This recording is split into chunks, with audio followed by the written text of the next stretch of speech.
అటువంటి వాళ్ళ ఎదురు పరమ ప్రమాదకరమైనది. చాలా పరమ పవిత్రమైనటువంటిది మనిషి జీవితంలో స్వీయ గృహం ఏర్పాటు చేసుకోవటం.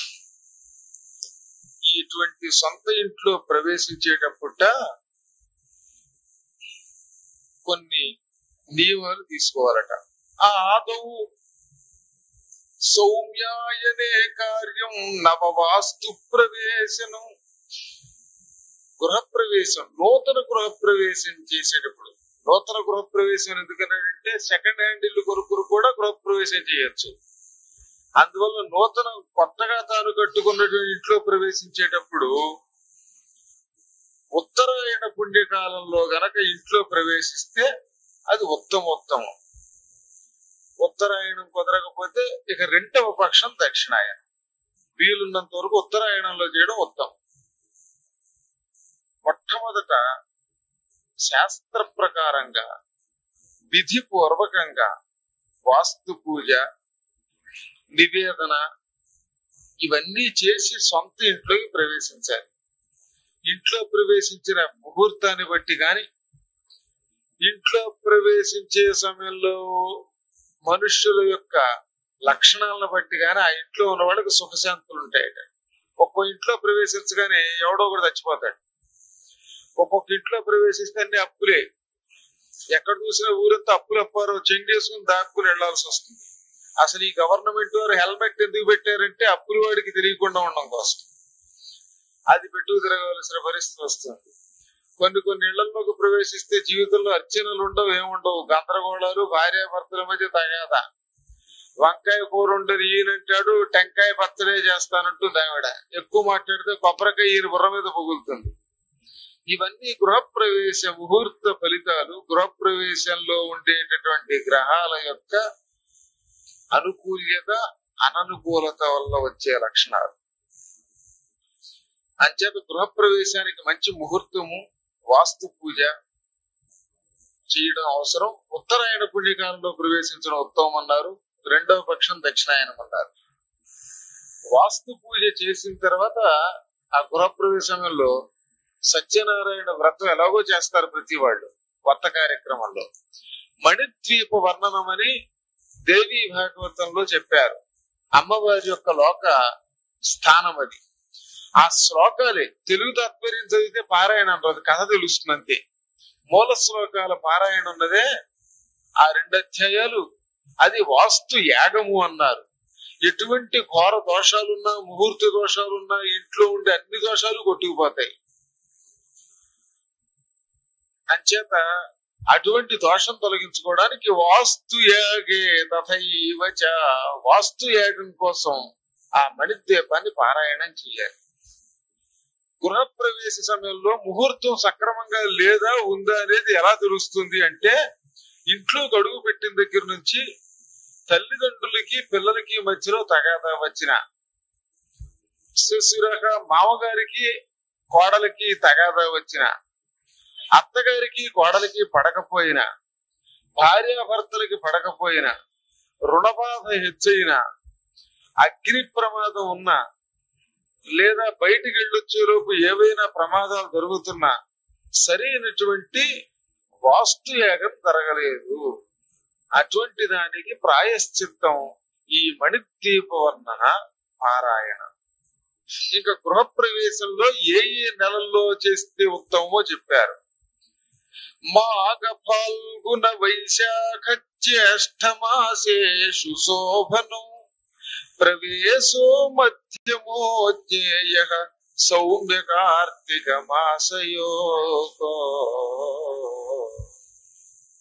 మాఘమాసం, ఫాల్గుణ మాసం, వైశాఖ మాసం, జ్యేష్ఠ మాసం, ఈ 4 నెలల్లో గృహప్రవేశం చేస్తే ఉత్తమము.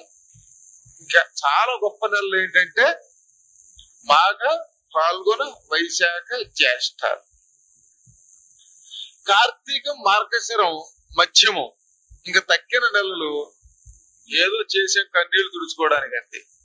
అసలు నిజానికి వీలుంటే మానేయడం మంచిదట. తక్కిన నెలలో తప్పనిసరి పరిస్థితుల్లోనే విశేష వాస్తు పూజ వాస్తు యాగం చేసి ఇందులో తగ్గిన నెలలో వెళ్ళాలి. అంచేత మాఘం, ఫాల్గుణం, వైశాఖం, జ్యేష్టం ఇవి ఉత్తమోత్తమని, కార్తీక మార్గశిరాలు మధ్యమమని సాక్షాత్తు సనందనుడు నారదునికి చెప్పాడు.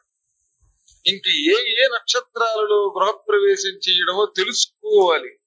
ఇది పరమ పవిత్రమైన ఘట్టం. తెలుసో తెలియకో ఇది చెవిలో పెడితే ఈ దిక్కుమాల గృహ సంబంధమైన బాధలు తొలగుతాయట. శశీత్యాంతేషు వరుణత్వా మిత్రస్థిత పురోడషు శుభ ప్రవేశో దేవేజ్య శుక్రయో దృశ్యమానయో చెప్పాడు. ఏమి చెప్తున్నారు? మృగశిర నక్షత్రం, పుష్యమి నక్షత్రం, రేవతి, శతభిషం, చిత్ర, అనురాధ ఇవి ఉత్తమమైనటువంటి నక్షత్రాలు. దీనితో పాటు ఉత్తర నక్షత్రం, రోహిణి నక్షత్రం కూడా ఇంచుమించుగా ఈ పై నక్షత్రాలతో సమానమే. ఈ నక్షత్రాల్లో బృహస్పతి, శుక్రుడు ఇద్దరు గనక ఉదితులైతే, ఇద్దరు ఉంటే అటువంటి శుభమైనటువంటి నక్షత్రాలలో ఆదివారం, మంగళవారం విడిచిపెట్టి తక్కిన రోజుల్లో ఈ నక్షత్రాల కాంబినేషన్ తో గృహప్రవేశం చేయడం మంచిది. తర్వాత చవితి, నవమి, చతుర్దశి, అమావాస్య ఈ 4 గృహప్రవేశానికి సరైనవి కావట. చవితి, నవమి, చతుర్దశి, అమావాస్య ఈ 4ంటిని విడిచిపెట్టి తక్కినటువంటి తిథులలో విధియ తదియ మొదలైనటువంటి వాటిల్లో రాత్రిపూట గృహప్రవేశం చేయడం శుభప్రదంగా సాక్షాత్తు భగవంతుడు నాకు చెప్పాడు, నేను నీకు చెబుతున్నాను నారద అని సనందనుడు చెబుతున్నాడు. చంద్రబలం, తారాబలం అని 2 బలాలు ఉన్నాయి. మనకి 27 నక్షత్రాలు ఉన్నాయి అని చెప్పుకున్నాం. ఈ 27 నక్షత్రాల్లో మనం పుట్టిన నక్షత్రం నుంచి లెక్క పెట్టి వరుస పెట్టి 9 నక్షత్రాలు మనిషికి తారాబలంగా పరిగణిస్తారు. ఉదాహరణకు ఒక ఆయన అశ్విని నక్షత్రంలో పుడితే అశ్విని నక్షత్రం ఆయనకి జన్మతార, రెండవది భరణి అన్నది సంపత్తార. ఇలా 9 తారల వరకు లెక్క పెడతాం. ఈ 9ంటిలో 1, 3, 5, 7 ఈ తారలు పనికిరావు. 2, 4, 6, 8, 9 తారలైతే తారాబలం బాగున్నట్టు. ఈ విధంగా తారాబలము ఆ రోజు చంద్రబలం అంటే బుధుడా శని తెలుసుకుని ఆ చంద్రబలం కూడా చూసుకుని రెండింటికి అనుగుణంగా గృహప్రవేశం చేసినటువంటి వాడు సుఖమైనటువంటి స్థితులు పొందుతాడు.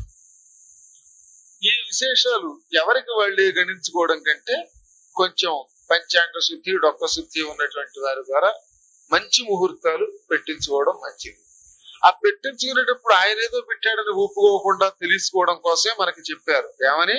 మాఘ, ఫాల్గుణ, వైశాఖ, జ్యేష్ఠ మాసాలైతే ఉత్తమోత్తమని, మధ్యమం కార్తీక మార్గశిరాలని, తక్కినవి సర్వదా వర్జించడం మంచిదని శాస్త్రం చెబుతోంది. ఇంకా గృహప్రవేశం చేసేటప్పుడు ఈ చెప్పబోయే సూచనలు పాటిస్తే సుఖం, శాంతి, ఐశ్వర్యం 3 ఉంటాయట. ఎవరైనా నూతన గృహంలోకి అడుగు పెట్టే ముందు ఆ గృహ ప్రాంగణంలో తలుపులకి మామిడి తోరణాలు, మంగళ తోరణాలు కట్టాలి.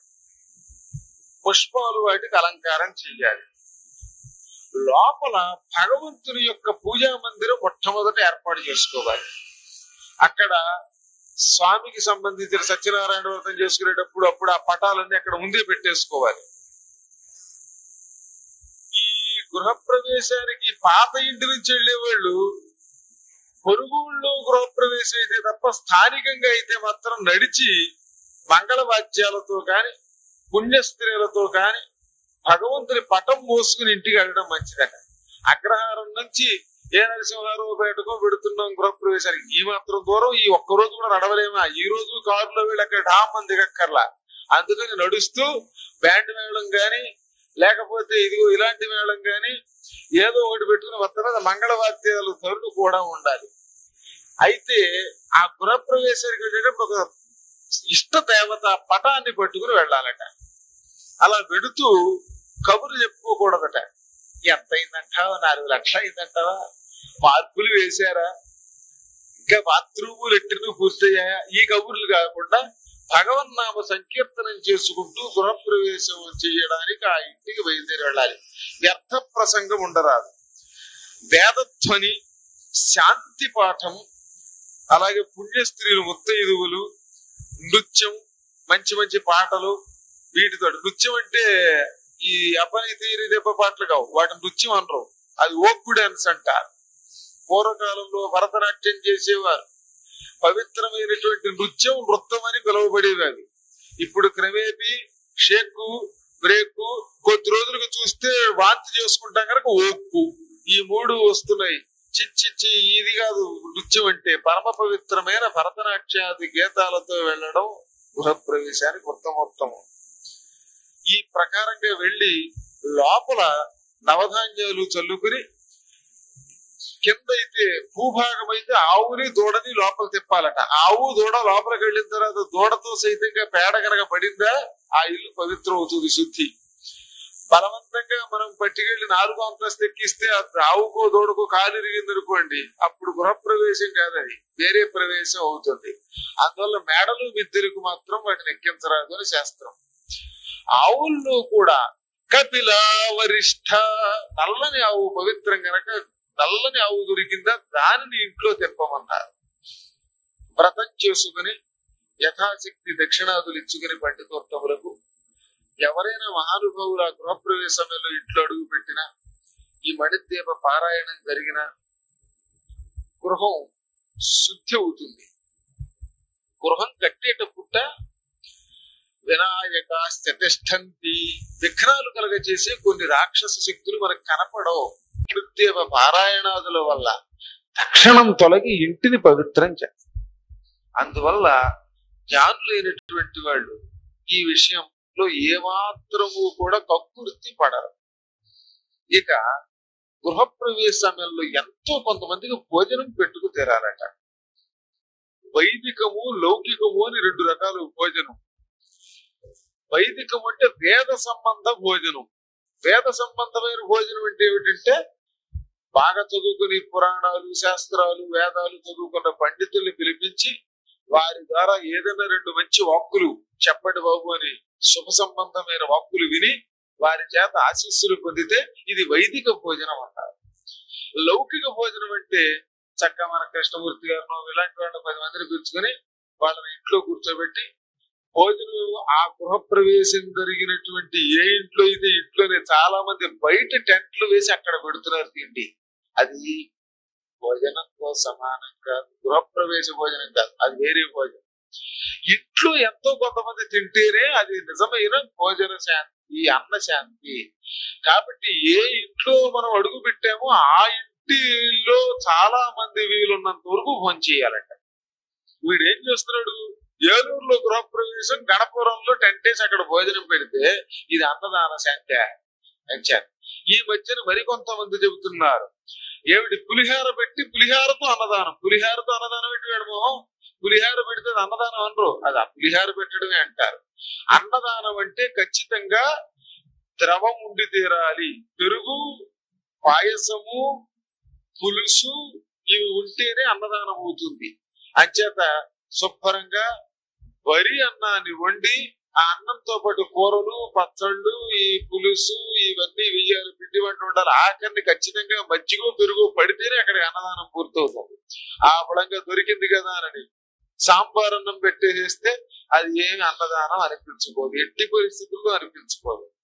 అంచేత అవి పనికిరావు కనుక ఖచ్చితంగా ఆహారం అంటే ఆహార విషయంలో సక్రమంగా చెయ్యాలట. అలా చేస్తే ఏమవుతుంది, జగన్మాత ప్రీయతి, అమ్మవారు సంతోషిస్తుంది అటువంటి వాళ్ళకి. ఎక్కడ అన్నదానం జరిగితే అక్కడ సాక్షాత్ అంబిక ఉంటుంది, ఎక్కడ జలదానం ఉంటే అక్కడ తల్లి ఉంటుంది, ఎక్కడ 10 మంది సంతోషిస్తారో తుష్టి పొందుతారో అక్కడ తల్లి ఉంటుంది, ఎక్కడ జగన్మాత నిరంతరం నృత్య గానాదులతో ఆనందపడుతుందో ఆ ఇంటిలో వద్దంటే ఐశ్వర్యం, ఇల్లంతా ఐశ్వర్యం సుఖంతో ఉంటుంది. 7 మొహాలతో పెడతారట కొంతమంది ఆ గృహప్రవేశం చేసేటప్పుడు. అంచేత ముఖం ఎలా ఉండాలన్నాడట, స్మితమైన ముఖం ఉండాలట, నవ్వు ముఖంతో వెళ్ళాలట. ఇంక లోపలికి గృహప్రవేశంలో ఏం పెట్టాలి, కాళ్ళు లేకపోతే ఏమో గాని ఉంటే మాత్రం కుడికాలే పెట్టాలి. అంచేత కుడికాలు పెట్టకుండా ఎడమ కాలు పెట్టడం మహాదోషం. గడప దాటేటప్పుడు కుడికాలుతో మగ ఆడ ఇద్దరు కూడా కుడికాలే పెట్టి లోపలికి అడుగు పెట్టాలి. అలా అడుగు పెడితే, కుడికాలు అడుగు పెడితే సాక్షాత్తు లక్ష్మి పెట్టినట్టట. అందుకని పూర్వం మన వాళ్ళు చక్కగా ఎన్నెన్ని పాటలు, కొత్త పెళ్లి కూతురు వచ్చేటప్పుడు, ముత్తైదుగురు వచ్చేటప్పుడు కొత్త పెళ్లి కూతురా రారా అని పాడేవారు. తక్కువ కుడికాలు ముందు ఓపిరా. ఈ మధ్యన సినిమాల్లో కోపం వచ్చి బావగారి మీద కోపం వచ్చి ఎడవగాలు పెట్టే మరదళ్ళు. ఈ సినిమా చూసి మన వాళ్ళేమో పిచ్చెక్కి గృహప్రవేశాల్లో ఎడమకాలు కుడికాలు తెలుసుకోవట్లే. అందువల్ల ఇవన్నీ దోషాలు, వాస్తు దోషాలుగా చెప్పబడ్డాయి. కాబట్టి తప్పనిసరిగా దక్షిణము ఆ పాదం పెట్టాలి.